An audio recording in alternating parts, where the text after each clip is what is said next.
A promessa, porém, não convence Cristóvão Buarque, para quem a agenda do ministro Weintraub de combate ao marxismo cultural em escolas e universidades é de causar arrepios.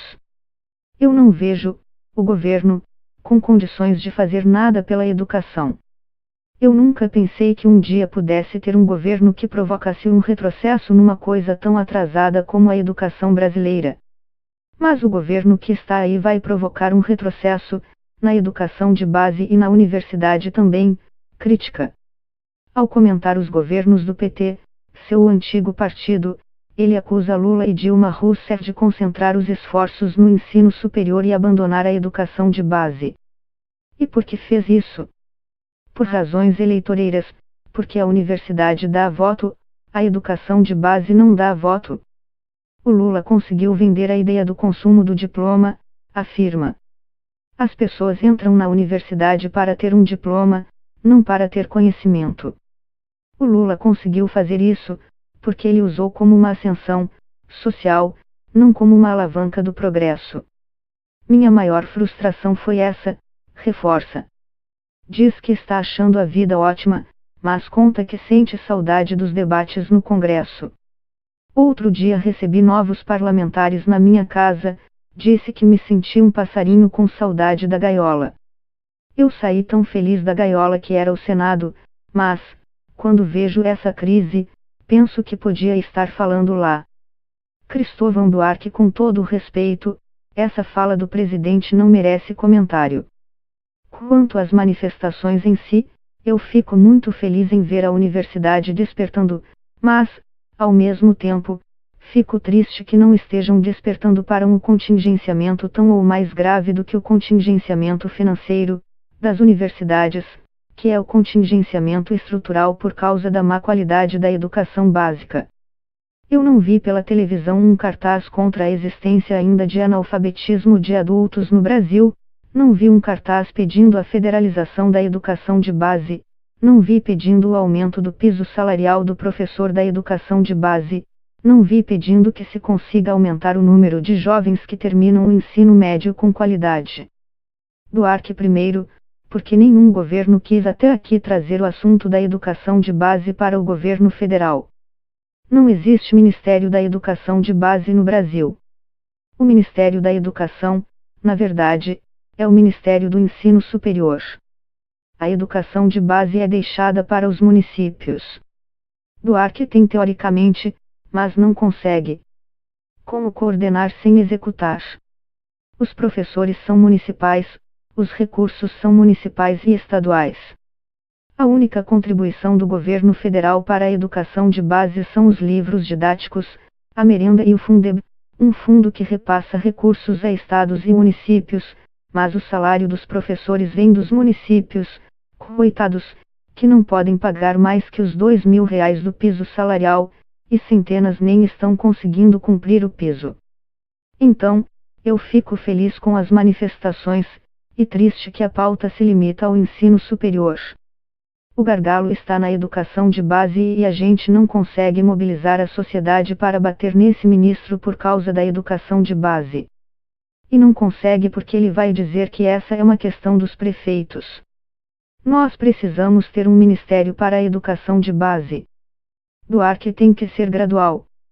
Não tem dinheiro para fazer no Brasil inteiro, mas dá para fazer primeiro em 100 cidades, depois 200, o país tem municípios. Até porque a federalização que eu defendo não é o governo federal assumir o sistema municipal que está aí. Não vai adiantar nada.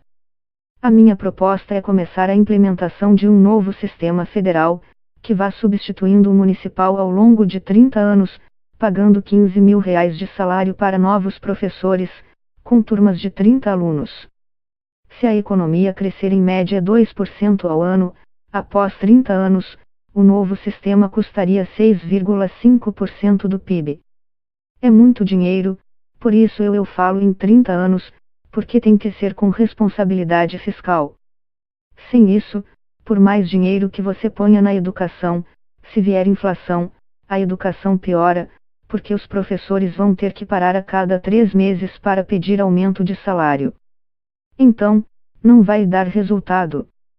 Eu sempre lutei minha vida toda contra o estado atrasado da educação. Eu nunca pensei que um dia pudesse ter um governo que provocasse um retrocesso numa coisa tão atrasada como a educação brasileira. Mas o governo que está aí vai provocar um retrocesso. Eu já tive uma grande frustração com o nosso governo, dos democratas progressistas, Lula, Dilma. Com esse governo aí eu não tenho nem frustração, porque eu não esperava nada dele. Agora, o Bolsonaro é passageiro. O problema é que no Brasil nós temos dois problemas fundamentais. Um é que nós brasileiros não acreditamos plenamente que o Brasil pode ser campeão mundial de educação, que podemos ter 10 prêmios Nobel em 30 anos. Na mente do brasileiro, somos bons para o futebol, não para a cabeça. E, segundo, é que está entranhado no Brasil que filho de pobre não estuda na mesma escola que filho de rico. Do mesmo jeito que durante 350 anos a mente brasileira não acreditava que brancos e negros tinham o mesmo direito. Foi preciso 300 anos de aceitação, 50 anos de luta abolicionista, até que um dia a população percebeu que era uma vergonha ter escravidão. Duarte concentrar os esforços no ensino superior e abandonar a educação de base. E por que fez isso? Por razões eleitoreiras, porque a universidade dá voto, a educação de base não dá voto. O Lula conseguiu vender a ideia do consumo do diploma. As pessoas entram na universidade para ter um diploma, não para ter conhecimento. E de fato, uma família que tem um filho com diploma na parede, mesmo que não traga conhecimento que lhe permita um emprego bom, essa família fica muito feliz.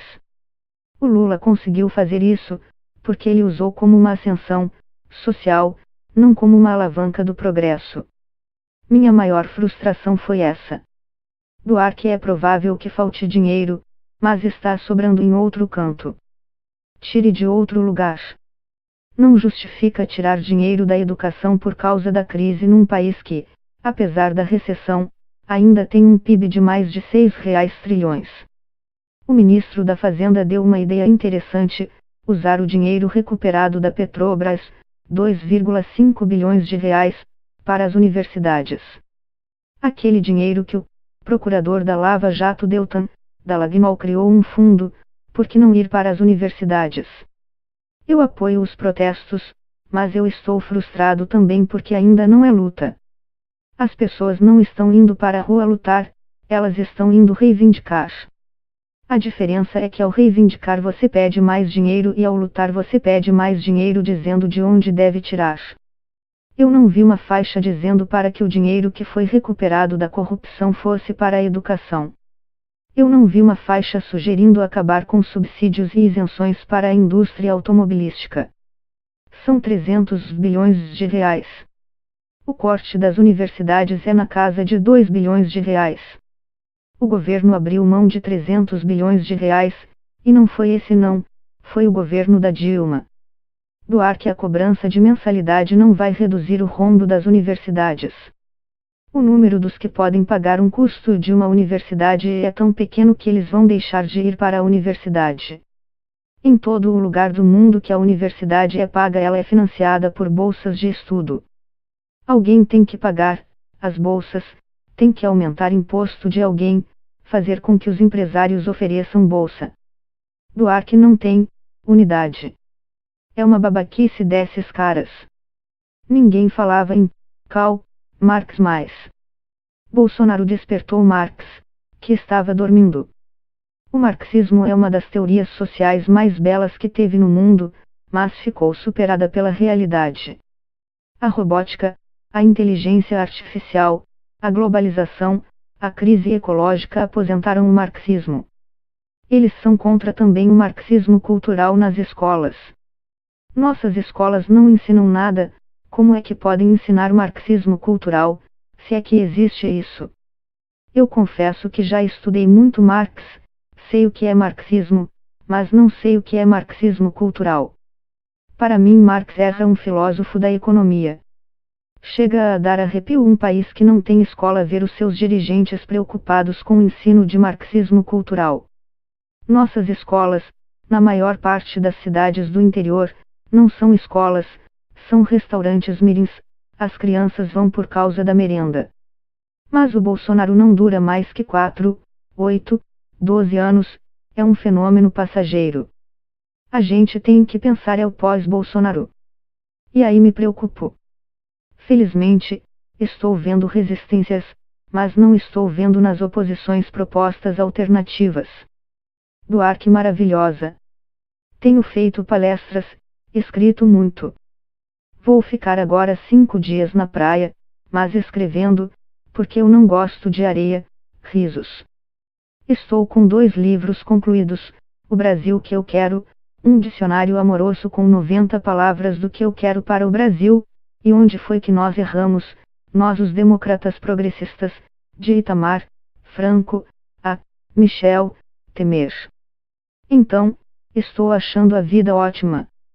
Outro dia recebi novos parlamentares na minha casa, a Tabata Amaral, PDTSP, e mais alguns.